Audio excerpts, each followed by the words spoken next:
Hello everyone, it's Olivia here, aka Story Minded, and I'm just going to make another video for the IGCSE English language papers.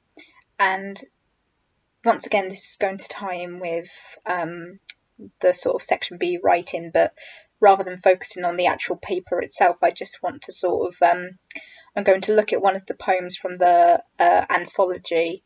I'm going to look at Robert Frost's Out. That's why I have my phone. I've sort of taken pictures of the poem.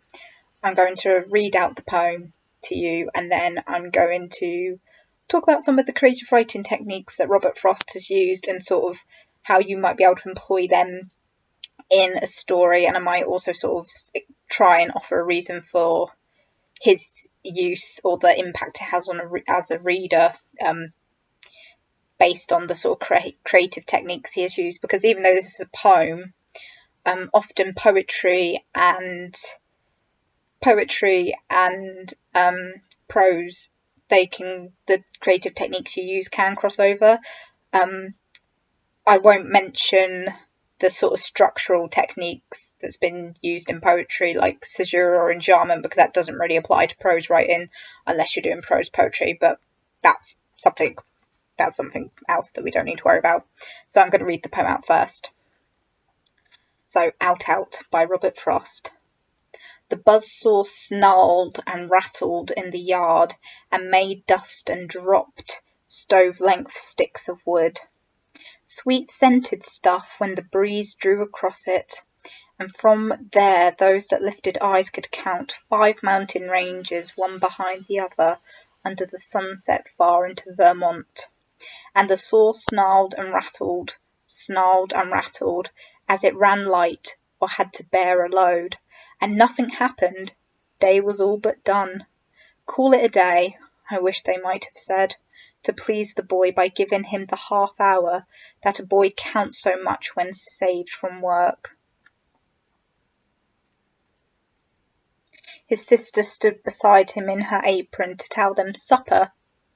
At the word, the saw, as if to prove saws knew what supper meant, leaped out at the boy's hand, or seemed to leap. He must have given the hand, however it was. Neither refused the meeting, but the hand. The boy's first outcry was a rueful laugh as he swung toward them, holding up the hand, half in appeal, but half as if to keep the life from spilling. Then the boy saw all, since he was old enough to know. Big boy, doing a man's work, though a child at heart, he saw all spoiled. Don't let him cut my hand off, the doctor, when he comes. Don't let him, sister. So, but the hand was gone already. The doctor put him in the dark of ether. He lay and puffed his lips out with his breath, and then the watcher at his pulse took fright. No one believed. They listened at his heart. Little, less, nothing. And that ended it. No more to build on there. And they, since they were not the one dead, turned to their affairs. So I'm going to just try and pull out the creative writing techniques that you could apply to prose pieces like creative writing.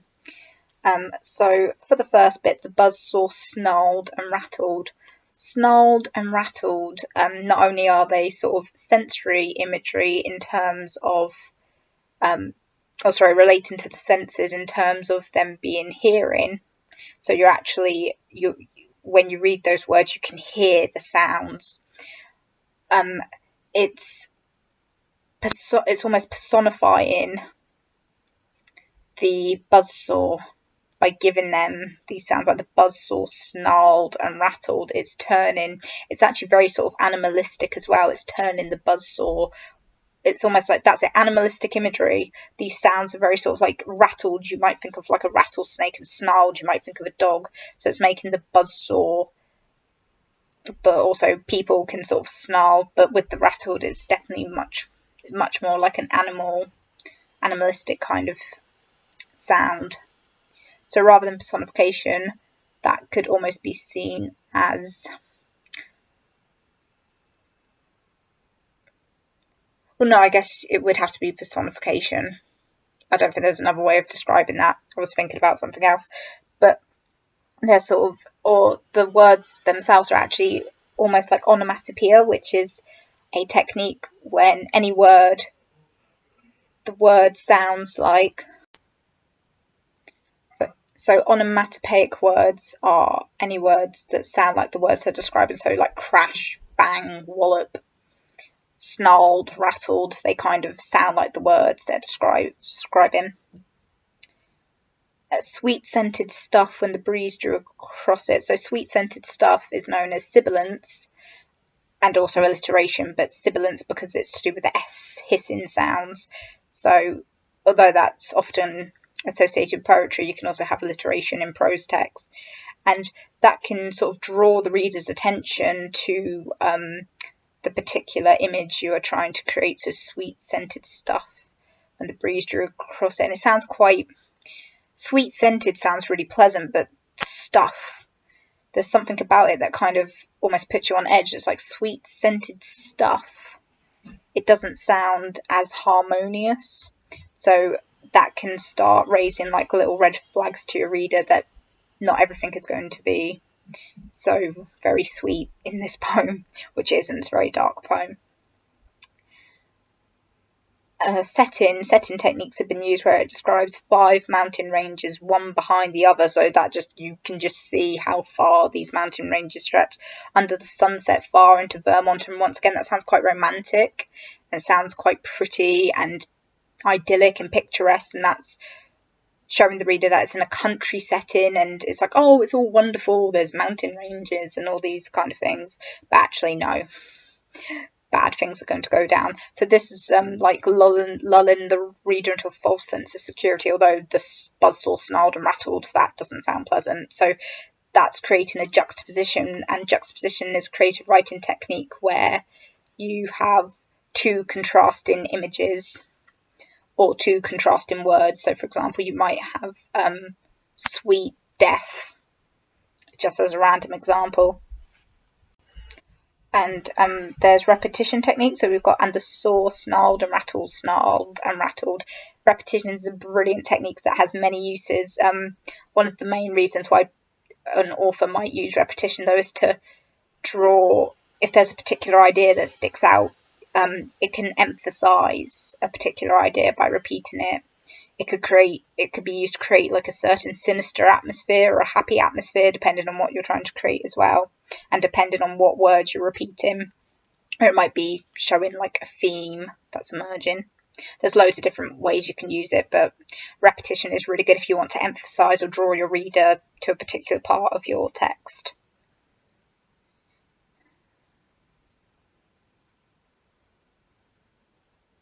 Half hour, another use of alliteration, to please the boy by giving him the half hour. And that seems like such a short, it kind of, the alliteration allows you to focus in on that, and like that's such a short amount of time. And if they had given him the half hour, then he would have lived, because he wouldn't have accidentally sawed off his own hand. And that's kind of like, it helps drive that message home. And there's sort of like a lot of short sentences, and short sentences are brilliant to create a jarring effect on your reader. So for example, when we get towards the end, and obviously there's dialogue in this poem as well, where it's like supper and different things like that. And then once again, personification with the word the saw, as if to prove saws knew what supper meant. So it's like sort of making the saw this sentient being, which is quite a really creative technique. And how the saw's supper is the boy's hand, even. And it's like, however it was, neither refused the meeting. So personification again, and like, but the hand, that exclamation, that's really short and jarring, and you think, oh my gosh, like, this poor boy has just lost his hand.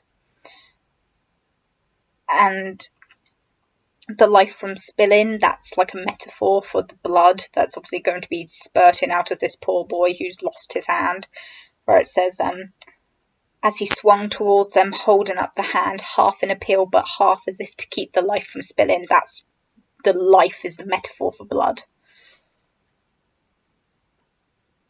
It's figurative / metaphorical language. So usually a metaphor is when you compare something by saying, like, if it was a metaphor would be the boy's life is blood, or something like that. Obviously not in that context, but just to give an example.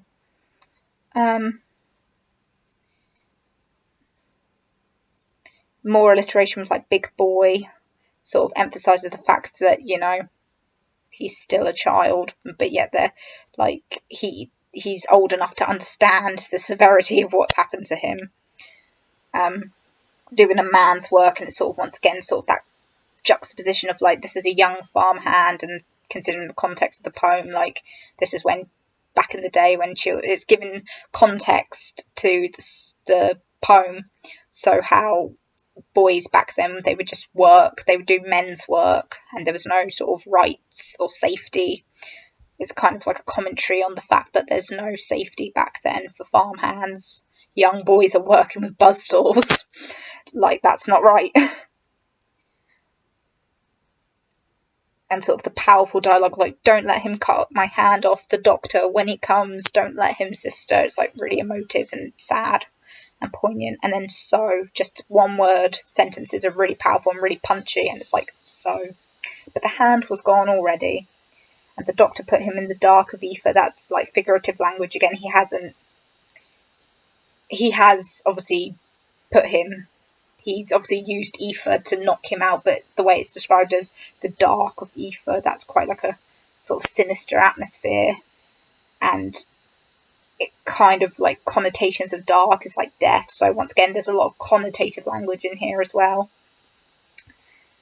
And like the little, then it's like dash, less, dash, nothing, dash, and that ended it. So the dashes, they really drive home each word, like little, less, nothing. So it's almost like structurally that sort of makes you feel and know that the boy's heartbeat is fading. So it's sort of like structurally representing the boy's heartbeat getting weaker and weaker until, and that ended it. So that's a really emotive technique that's been used. So punctuation, never forget, punctuation can be very impactful as well, so long as you use it in the right way and if you're using it correctly. So that's it. Anyway, if anyone's watched this, thank you, and I hope it's helped. Any questions, as always, feel free to comment in below. Bye.